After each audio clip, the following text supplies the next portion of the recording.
Okay. Good morning, dear students. Today we discuss about the physics 11th third chapter motion in plane. Motion in plane में हम जानना चाहेंगे क्या होता है मोशन इन प्लेन। तो जब मोशन इन प्लेन की बात की जाएगी तो यहाँ आप देखिए, सबसे पहले हम बात करेंगे कार्टेशियन प्लेन की। जो फ्रेम ऑफ रेफरेंस होता है, अगर फ्रेम ऑफ रेफरेंस की चर्चा करें हम, तो फ्रेम ऑफ रेफरेंस किसी स्पेस में लिया गया एक सपोजिशनल पॉइंट होता है जहाँ से किसी भी फिजिकल क्वांटिटी का मेजरमेंट हम करते हैं। और ये तीन प्रकार का होता है: Cartesian frame of reference, polar और cylindrical. Cartesian frame of reference हमने पिछली क्लास में पढ़ चुका है कि कार्टेशियन फ्रेम ऑफ रेफरेंस अगर 3D में बात किया जाए तो एक्स एक्सिस होती है, वाई होती है और जेड होती है। और इन तीनों का इंटरसेक्शन पॉइंट जो होता है वो ओरिजिन कहलाता है। अर्थात किसी स्पेस में वर्टिकल हॉरिजॉन्टल लाइंस का इंटरसेक्शन पॉइंट ओरिजिन कहलाता है। और origin is that point by where we measure the any physical quantities. Space में ओरिजिन वह बिंदु होता है जहाँ से किसी भी फिजिकल क्वांटिटी की मेजरमेंट हम लेते हैं। तो यहाँ पे बात करेंगे हम पोजीशन की। जैसे मान लीजिए कि ये 2D में एक्स और वाई एक्सिस है, ये एक्स एक्सिस वाई एक्सिस, इस पर ये ओरिजिन पॉइंट O है।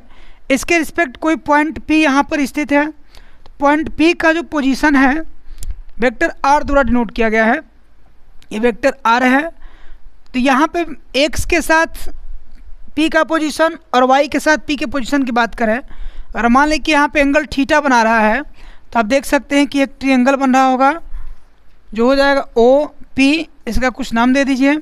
ये वेक्टर R है और यहाँ से एंगल थीटा बना रहा है। तो ये एक्स एक्सिस पे OM जो होगा आप लिख सकते हैं cos theta equal to base by hypotenuse. तो बेस हो जाएगा आपका OM बटा हाइपोटेनस वेक्टर R, अर्थात OM इक्वल टू हो जाएगा वेक्टर R, OM भी वेक्टर होगा R कॉस थीटा। इसी प्रकार अगर हम इस यहाँ पे साइन ले लें तो साइन थीटा इक्वल टू हो जाएगा perpendicular by hypotenuse. Perpendicular PM होगा, PM बटा hypotenuse vector R। It means that sine theta equal to हो जाएगा PM इक्वल टू हो जाएगा PM equal to R sine theta. तो ये एक्स और वाई एक्सिस के अलांग किसी पोजीशन वेक्टर के होंगे। अगर इनके रिस्पेक्ट में कोई यूनिट वेक्टर आई कैप हो जाए, जैसे हमने आपको बताया था कि यूनिट वेक्टर क्या है, तो unit vector is the type of vector which magnitude is always 1। Unit vector को हम किसी भी सिंबल के ऊपर कैप लगा के डिनोट करते हैं। इसे पढ़ते हैं ए कैप।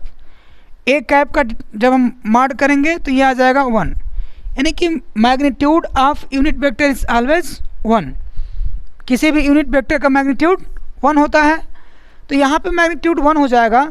अगर इसको हम एक्स वाई और जेड एक्सिस के लांग लें तो एक्स एक्सिस के लांग यूनिट वेक्टर आई कैप, वाई एक्सिस के लांग यूनिट वेक्टर जे कैप और जेड एक्सिस के लांग यूनिट वेक्टर के कैप लिया जाता है। तो इस टर्म में अगर हम इसके पोजीशन को दर्शाएं, देखिए ये वाई जे कैप, ये एक्स जे कैप। तो ये वाई जे कैप की पैरेलल साइड ये होगी, ये वाली जो साइड होगी पैरेलल साइड होगी, तो ये भी हो जाएगी वाई जे कैप। हमने आपको कल ट्रायंगुलर सम ऑफ वेक्टर पढ़ाया था, तो उसमें आपने पढ़ा था कि जो ये डायगोनल है वो इसके रिजल्टेंट को शो करेगा। तो resultant vector R equal to हो जाएगा एक्स एक्सिस के long X I cap plus Y J cap. X axis के लांग एक्स आई कैप और वाई एक्सिस के लांग वाई जे कैप। तो resultant vector R equal to X I cap plus Y J cap. अगर इसके modulus की बात करेंगे हम, तो मॉडुलस ऑफ वेक्टर R, देखिए जब मॉडुलस करते हैं तो हमने बताया था कि आई कैप का जो मैग्नीट्यूड होगा, आई का आई के साथ जे का जे के साथ डॉट प्रोडक्ट में 1 हो जाता है, 1। तो ये अंडर रूट में चला जाएगा, आई जे हट जाएगा, X square plus Y square ऐसे लिखा जाता है। इसको हम पोजीशन वेक्टर, P का पोजीशन वेक्टर या इसी को डिस्प्लेसमेंट वेक्टर कहते हैं। और आपको बताए थे हम कि इसे वेक्टर R से डिनोट करते हैं। अगर ये 3D में चला जाए, 3D स्पेस में किसी भी पॉइंट P का पोजीशन वेक्टर मान लीजिए एक्स वाई और जेड द्वारा डिनोट किया जाए, तो एक्स एक्सिस के लांग आई कैप, वाई एक्सिस के लांग जे कैप और जेड एक्सिस के लांग के कैप। तो उस कंडीशन में वेक्टर आर जो होगा, वेक्टर आर का resultant X I cap plus Y J cap और प्लस जेड के कैप होगा। ये हो जाएगा आपका R equal to X I cap plus Y J cap plus Z K cap. अगर इसके मैग्नीट्यूड की हम बात करेंगे तो magnitude of vector R equal to under root I cap का मैग्नीट्यूड 1 होगा, X square plus Y square और प्लस जेड स्क्वायर। किसी भी यूनिट वेक्टर का मैग्नीट्यूड 1 होता है, आपको ये पढ़ाया गया है। नेक्स्ट की बात करें हम,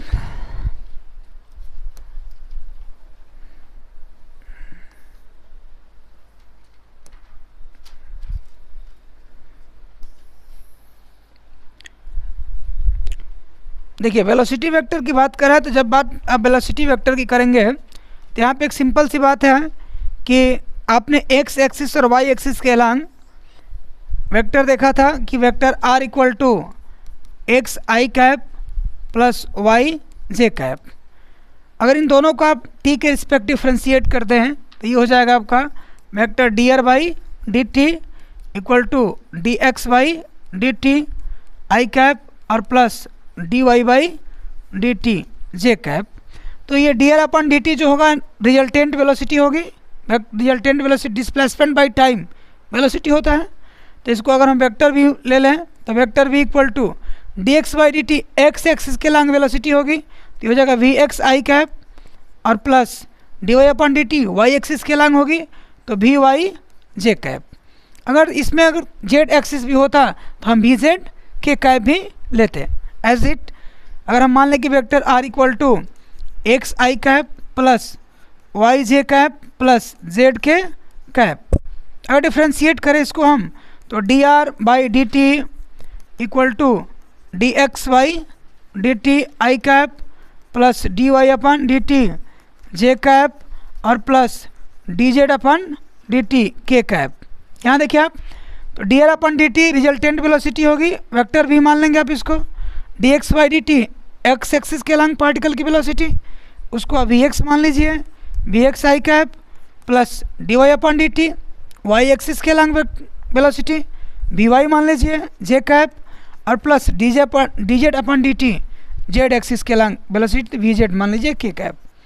फिर से अगर आप इसका मैग्नीट्यूड निकालते हैं तो मैन वेक्टर वी इक्वल टू हो जाएगा आई कैप का मैग्नीट्यूड 1 होगा, तो यहाँ बचेगा V square X V Y square और प्लस वी स्क्वायर जेड।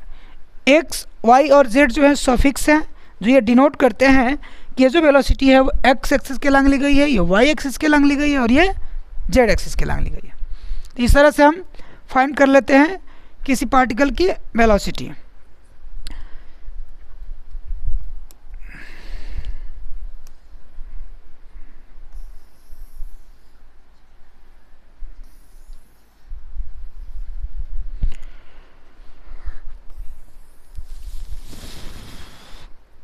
इसी प्रकार अगर हम एक्सेलेरेशन की बात करेंगे तो जब बात एक्सेलेरेशन की करेंगे तो एक्सेलेरेशन की स्थिति में हम यहाँ से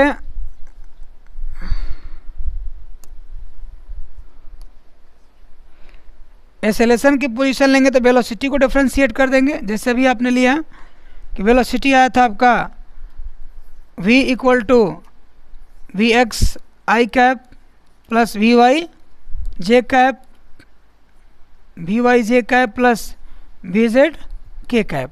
ये देखा आपने।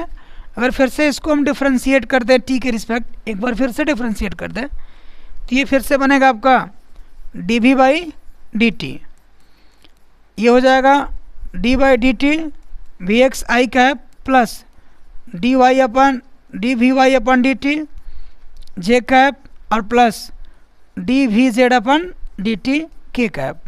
देखिए D V upon D T the rate of change of velocity is called acceleration. जो वेलोसिटी का रेट ऑफ चेंज है वो एक्सेलेरेशन कहलाता है। जब आप इसकी बात करेंगे तो ये D V upon D T को हम रिजल्टेंट एक्सेलेरेशन ले सकते हैं।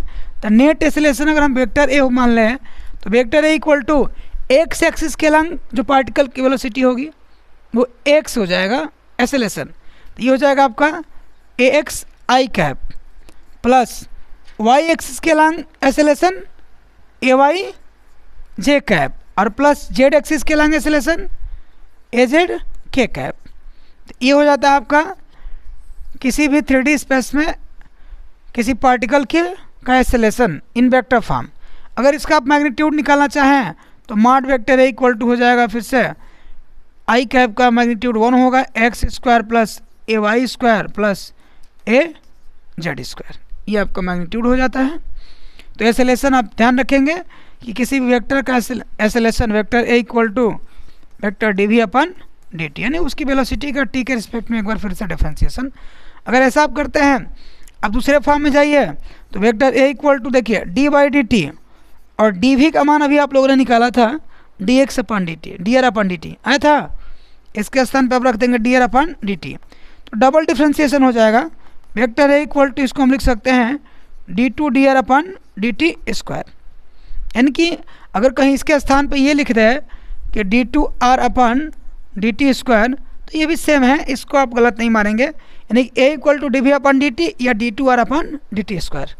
Double differentiation of R with respect to t or single differentiation of v with respect to t is called acceleration a equal to dv upon dt।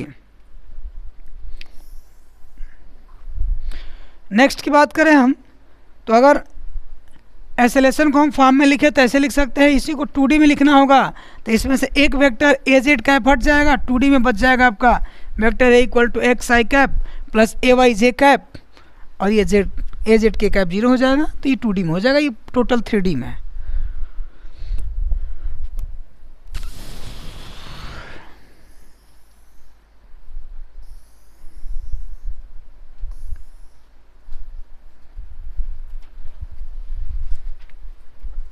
Equation of motion in the form of vector की बात करेंगे हम, तो देखिए यहाँ पे equation of motion in the form of vector की जब बात होगी तो आपने पिछले चैप्टर में पढ़ा था इक्वेशन ऑफ मोशन। उसमें इक्वेशन ऑफ मोशन में आपने पढ़ा 3 इक्वेशन पढ़े थे आप, v equal to U plus A T, S equal to U T plus half A T square और v square equal to U square plus 2g 2s। इसमें देखिए बस वेलोसिटी का सिंबल चेंज किया गया है, अब इनिशियल वेलोसिटी को v0 से लिया गया है और फाइनल वेलोसिटी को v से लिया गया है, तो सेम एज फॉर्म यही है। आप एक्सेलरेशन a इक्वल टू पढ़े होंगे change of velocity final velocity v minus initial velocity v0 और भाई चेंज इन टाइम, अगर टाइम t1 से t2 चेंज हो रहा है तो t2 माइनस t1, अगर t1 0 है तो 0 रख सकते हैं आप। तो इक्वेशन आपको मिलते हैं v equal to v0 A T, बस वेक्टर लगा दिया जाता है इस पर, ये v भी वेक्टर है, u भी वेक्टर है और a भी वेक्टर है, s भी वेक्टर है, u भी वेक्टर है और a वेक्टर है। t टाइम वेक्टर क्वांटिटी नहीं है, टाइम एक स्केलर क्वांटिटी है। तो ये सारे वही इक्वेशन हैं जो आपको वेक्टर फॉर्म में देखने को मिलेंगे। यहाँ पे किसी भी वेक्टर का अगर हम स्क्वायर कर देते हैं तो स्क्वायर के बाद वो एक आपको एब्सोल्यूट वैल्यू देता है जिसे मॉडुलस वैल्यू कहते हैं, यानी कि उसका वेक्टर फॉर्म हट जाता है, उसमें सिर्फ स्केलर पार्ट बचता है। इसके बाद रिलेटिव वेलोसिटी की बात हो रही है। वेक्टर अलजेब्रा में रिलेटिव वेलोसिटी क्या होती है?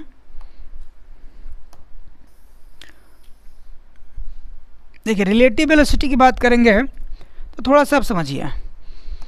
जब आप एग्जाम्पल के तौर पे देखिए, आप सामने से किसी गाड़ी को क्रॉस कर रहे हैं, मान लीजिए कोई गाड़ी आपके सामने से ऐसे आ रही है और आप इधर से क्रॉस कर रहे हैं, या आप किसी एक ट्रेन में बैठे हैं, ट्रेन ए में बैठे हैं और दूसरी एक ट्रेन बी आपको सामने की पटरी से क्रॉस कर रही है, तो इन दोनों के बीच जो आपको चेंजेज होते हैं वो डबल स्पीड से दिखाई देती है, इधर जा रही है और इधर जा रही है। तो चेंजेज होंगे, अगर मान लीजिए कि ये पॉइंट इनका 0 पॉइंट है, तो जितने समय में अगर रफ्तार सेम है तो ये एक्स डिस्टेंस जाती है यहाँ पे, तो उसी टाइम इंटरवल में अगर ये भी चली तो ये भी कितना चली जाएगी एक्स, अगर दोनों का स्पीड सेम है तो एक सेम टाइम इंटरवल टी में जिनके द्वारा ट्रेवल डिस्टेंस होगी, दोनों के बीच की डिस्टेंस क्या हो जाएगी 2x हो जाएगी। एक सेम टाइम इंटरवल टी में जो दोनों के द्वारा ट्रेवल की गई डिस्टेंस है वो 2x हो जाएगी। अगर यहाँ से बात करें हम वेलोसिटी की, तो वेलोसिटी 2x बाई टी, तो 2x बाई टी भी equal to x by T और प्लस x बाई टी लिख सकते हैं ना। अगर ऑब्जेक्ट अलग अलग हो, अलग अलग डिस्टेंस चल रही हो, तो इसका x1 डिस्टेंस हो जाएगा और इसका x2 हो जाएगा। तो v equal to x1 by x2 मतलब v1 और प्लस x2 बाई x2 मतलब v2। तो when object are moving in opposite to the each other then there resultant relative velocity equal to sum of both velocity. यानी जब दो object एक दूसरे के अपोजिट डायरेक्शन में मूव कर रहे हो अलग अलग वेलोसिटी से, तो उनका जो रिलेटिव वेलोसिटी होते हैं दोनों की वेलोसिटी के सम के बराबर होता है। वी कैन से दैट कि vector v equal to vector v1 अब प्लस वेक्टर v2। यही बातें यहाँ लिखी गई है आपको। अगर यही ऑब्जेक्ट अपोजिट डायरेक्शन में मूव कर रही है, सॉरी अपोजिट में भी कर रही थी, सेम डायरेक्शन में मूव कर रही है। मान लीजिए एक ऑब्जेक्ट इधर जा रही है और दूसरी ऑब्जेक्ट भी इधर जा रही है। एक ऑब्जेक्ट ये है va वेलोसिटी से जा रही है, दूसरी vb वेलोसिटी से आ रही है, which are the same direction.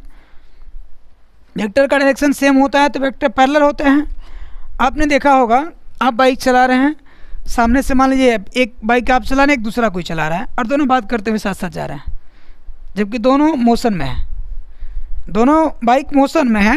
अगर आप सेम वेलोसिटी से मूव करा रहे हैं, इट मीन्स दैट कि आप दोनों के रिस्पेक्ट जो डिस्टेंस चेंजेस है वो जीरो हो रही है।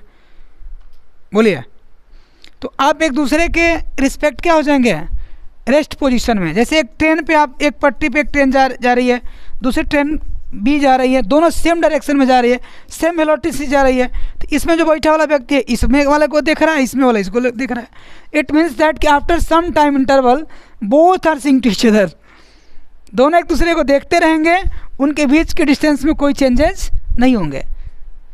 इसका मतलब ये हुआ कि ए के रिस्पेक्ट बी रेस्ट में है और बी के रिस्पेक्ट ए रेस्ट में है, बिकॉज उनके बीच के डिस्टेंस में कोई चेंजेस नहीं हो रहा है। तो जब डिस्टेंस में चेंजेस नहीं होंगे, इट मीन्स दैट कि both are moving with the same velocity, so the relative velocity of both object become zero, then they have no changes between distance. अब यहाँ पे हम बात इसकी कर ले, तो देखिए अपोजिट में चल रहा है, तो इस दिशा में हो सकता है कि मे भी एक फास्ट चल रही हो, एक स्लो चल रही हो, तो एक सेम टाइम इंटरवल में ये जो t1 डिस्टेंस चल रही है और ये t2 चल रही है, तो मान लीजिए कुछ समय बाद जब ये आते हैं तो t1 और t2 समय बाद यहाँ देखिए t1 t2 दोनों ऑब्जेक्ट मूव कर रही है, तो जो ऑब्जेक्ट टाइम t1 लेगी वही ऑब्जेक्ट t2 भी लेगी। भाई टाइम अलग अलग तो हो नहीं सकता ना। आप सोई है चाहे कोई दौड़ी है, आप दौड़ रहे हैं तो भी टाइम सेम आपका एक्सपेंड हो रहा है, जो सोया है उसका भी टाइम सेम एक्सपेंड हो रहा है। इट मीन्स दैट इस पोजीशन में t1 क्या हो जाएगा, t2 के बराबर होता है। अब सेम टाइम इंटरवल में मान लीजिए एक x1 डिस्टेंस पे है और दूसरी x2 डिस्टेंस पे है, वेक्टर x1 x2 ले सकते हैं आप, तो दोनों के बीच का जो डिस्टेंस होगा वो हो जाएगा आपका x2 माइनस x1। बोलिए, तो resultant velocity v equal to होगा x1 माइनस x2 और बाई t। कोई दिक्कत? बोलिए भाई, velocity equal to displacement by time, और डिस्प्लेसमेंट मतलब फाइनल और माइनस इनिशियल, तो फाइनल पॉइंट x2 है और इनिशियल पॉइंट x1 है, तो ये हो जाएगा आपका v equal to x2 minus x1 by T. अब इसको अलग अलग अब ले चलेंगे, तो vector v equal to vector x2 by T और minus vector x1 by T. अब आप बताइए, vector v equal to x2 by x1, पहले ऑब्जेक्ट का डिस्प्लेसमेंट बाई टाइम, पहले ऑब्जेक्ट की वेलोसिटी, दूसरे ऑब्जेक्ट का डिस्प्लेसमेंट बाई टाइम, दूसरे ऑब्जेक्ट की वेलोसिटी, तो ये हो जाएगा दूसरे की है v2 और माइनस v1। तो relative velocity when objects move in same direction, the relative velocity is equal to the subtraction of both. समझ पाए आप? आप देखते भी होंगे, अगर आप एक ही दिशा में चल रहे हैं, आपको कोई ओवरटेक कर रहा है तो उस रफ्तार में ओवरटेक नहीं कर पाएगा जिस रफ्तार में, अगर आप मान लीजिए 50 की रफ्तार में आप चल रहे हैं, कोई 60 से आपको ओवरटेक कर रहा है, तो आपसे 1 आवर्स में अगर चलता है 60 किमी पर आवर से, तो 1 घंटे में आपसे मात्र वो 10 किलोमीटर डिस्टेंस आगे चलेगा। अगर वही अपोजिट में चलता है, तो इधर आप जा रहे हैं और ये इधर जा रहा है, और एक दूसरे को क्रॉस करने के बाद 1 घंटे बाद ये 50 किमी डिस्टेंस पे होगा और ये इधर 60 किमी, इन दोनों के बीच की डिस्टेंस 50 प्लस 60 बराबर 110 किमी, 110 किमी के डिस्टेंस पे दोनों होंगे। तो आप इतना समझिए कि रिलेटिव वेलोसिटी में जब ऑब्जेक्ट सेम डायरेक्शन मूव करती हैं तो उनका जो रिजल्टेंट वेलोसिटी होता है दोनों के डिफरेंस के बराबर होता है, और जब अपोजिट डायरेक्शन मूव करती है तो उनका रिलेटिव वेलोसिटी दोनों के सम के बराबर होता है। ठीक है,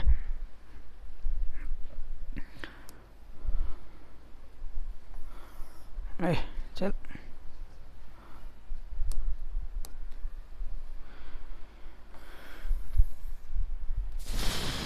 देखिए रिजल्टेंट की बात हो रही है, तो हमने आपको बताया था वेक्टर सम।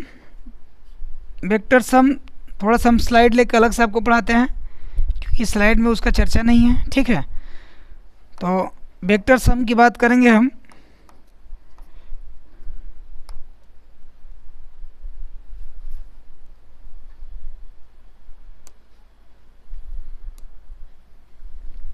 देखिए वेक्टर सम की बात करें, हमने आपको ट्रायंगुलर लॉ पढ़ाया था। अगर हम वेक्टर सम के पैरेललोग्राम लॉ की बात करें तो हमने आपको बताया था कि पैरेललोग्राम के बेस पे अगर एक वेक्टर ए हो जाए, मान लीजिए कोई वेक्टर ए है ये, या जो आप मान लें ए या बी या सी या डी या पी या क्यू, बुक के हिसाब से मानेंगे तो बुक आपको पी मानती है। तो अगर मान लीजिए कि ये कोई वेक्टर आपका पी हो गया और एक दूसरा वेक्टर क्यू है, वेक्टर पी और वेक्टर क्यू है, दोनों का सम हमें निकालना है बाय द पैरेललोग्राम मेथड। तो हमने आपको ट्रायंगुलर मेथड में बताया था कि पहले वेक्टर को एज इट ड्रा कर लेते हैं और सेकंड वेक्टर की टेल को फर्स्ट वेक्टर के हेड से ड्रा करते हैं, ये पढ़े थे आप लोग। लेकिन यहाँ पे पैरेललोग्राम रूल ये कहता है कि if two vectors are represent the sides of parallelogram then the diagonal of both sides meet to diagonal of both sides is denoted the resultant vector। कहने का मतलब है कि अगर ये दो वेक्टर एक p और q हैं तो ये किसी पैरेललोग्राम की साइड को अगर रिप्रेजेंट करते हैं, तो पैरेललोग्राम की साइड को रिप्रेजेंट करते हैं तो इनका जो सम है वो इनके डायगोनल के द्वारा दिया जाएगा। जैसे मान लीजिए हम p खींच लिए, यहाँ पे अगर Q को खींचना होगा तो हम P के इस सिरे से ले लेंगे। यहाँ से अगर Q को हम खींच ले ऐसे, तो अब देखिए ये वेक्टर बन गया। अब इसका जो डायगोनल होगा ऐसे लिया जा सकता है,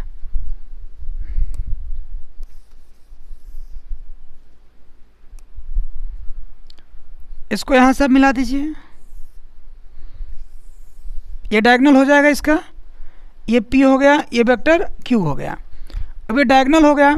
अगर आप इसको पैरेललोग्राम बनाना चाहें तो इसके पैरेलल एक लाइन खींच दीजिए यहाँ से, और फिर यहाँ से इसके पैरेलल लाइन खींच दीजिए, एक पैरेललोग्राम बन गया आपका। ये P हो गया, ये Q हो गया, और पैरेललोग्राम की जो अपोजिट साइड होती है वो इक्वल और पैरेलल होती है। ये पढ़े आप लोग, इक्वल और पैरेलल होती है। अब हम लेट कर लें कि ये जो रिजल्टेंट R है वो यहाँ से कितना एंगल बना रहा है, थीटा। फर्स्ट वेक्टर के साथ हो थीटा एंगल बना रहा है या अल्फ़ा एंगल जो मान लीजिए बना रहा होगा। और ये जो वेक्टर है एक दूसरे से, ये जो वेक्टर हैं एक दूसरे से किसी एंगल पे झुके हुए हैं। मान लीजिए कि इनके बीच का एंगल अल्फ़ा है, इनके बीच का एंगल अल्फ़ा है, तो ये जो एंगल होगा पूरा ये थीटा या अल्फ़ा जो मान लीजिए, अगर थीटा मान लेते हैं तो यहाँ से एक परपेंडिकुलर आप डाल दीजिए रूल्स, तो ये एंगल क्या हो जाएगा आपका, ये भी थीटा होगा। क्योंकि पैरेललोग्राम की जो फ्रंट साइड होती है वो एक दूसरे के पैरेलल होती है, तो ये एंगल थीटा है तो ये भी थीटा होगा। कॉरेस्पॉन्डिंग एंगल आप लोग पढ़े होंगे 10th में, ये थीटा होगा। ये वेक्टर P है और देखिए ये Q है, हमें ये चाहिए। तो यहाँ से अगर इस ट्रायंगल में इसका कुछ नाम दे दीजिए OABC, तो ये ट्रायंगल जो ABC है इसमें आप अगर cos थीटा लेते हैं तो cos theta equal to base by hypotenuse, नहीं बोलेंगे, AC और बाई हाइपोटेनस। ये Q है तो ये भी क्या होगा, Q होगा, यहाँ लिखा ही गया है Q। तो AC बाई Q हो जाएगा। इट मीन्स दैट कि AC इक्वल टू हो जाएगा आपका Q cos थीटा।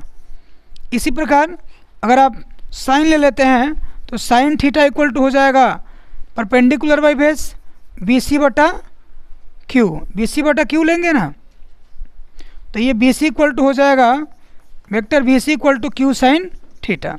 ज़रा ध्यान दीजिए, ये आपको मिल गया Q cos थीटा और ये मिल गया Q साइन थीटा, कोई दिक्कत। अब बताइए यहाँ तो ये जो लाइन खींचे हैं ये 90 एंगल बना रही है। अब आप पाइथागोरस थ्योरम लगा सकते हैं इजीली। ये टोटल जो लेंथ होगी ये P है और ये Q है, तो ये P plus Q cos theta. Have any problem? P और ये Q cos theta, total length P plus Q cos theta, ये Q साइन थीटा। अब आप देख सकते हैं in triangle perpendicular triangle OC and B, OCB, in perpendicular triangle OCB में Pythagoras theorem ये कहता है हाइपोटेनस का जो स्क्वायर होता है वो base square plus perpendicular square के सम के बराबर होता है। तो यहाँ पे हाइपोटेनस R है, एक लाइन में हम लिख सकते हैं OB square equal to OC square और प्लस BC स्क्वायर। देखिए OB का मान R माने हम, तो R square equal to OC P plus Q cos theta, OC P plus Q cos theta का होल स्क्वायर और प्लस जो BC है वो Q साइन थीटा है, Q साइन थीटा का होल स्क्वायर। अब स्क्वायर करिए तो R स्क्वायर इक्वल टू ये हो जाएगा P square plus Q square cos square theta A plus B का whole square plus 2AB 2PQ cos theta और प्लस इसका स्क्वायर ये हो जाएगा Q square sine square theta. अब देखिए यहाँ भी कॉस स्क्वायर है, यहाँ भी साइन स्क्वायर है, दोनों में Q है, कॉमन ले लीजिए तो R square equal to P square plus यहाँ से Q कॉमन लेंगे तो Q स्क्वायर कॉमन होगा और यहाँ बचेगा कॉस स्क्वायर थीटा और प्लस का साइन स्क्वायर थीटा होगा। ये देखिए यहाँ बच जाएगा आपका प्लस 2PQ कॉस थीटा। आप बताइए cos square theta plus sign square theta trigonometric identities है, इसकी वैल्यू 1, तो यहाँ जब 1 पुट कर देंगे तो R square equal to P square plus Q square plus 2PQ cos theta हो जाएगा। यह आपका वेक्टर सम का फार्मूला होता है, तो R इक्वल टू हो जाएगा P square plus Q square plus 2PQ cos theta. ये आपका R equal to under root P square plus Q square plus 2PQ cos theta. किसी भी दो वेक्टर के सम का जो रिजल्टेंट मैथमेटिकल फार्मूला होता है वो ये होता है, it's very important formula, R equal to under root P square plus Q square plus 2PQ cos theta. Have you any problem? Thank you.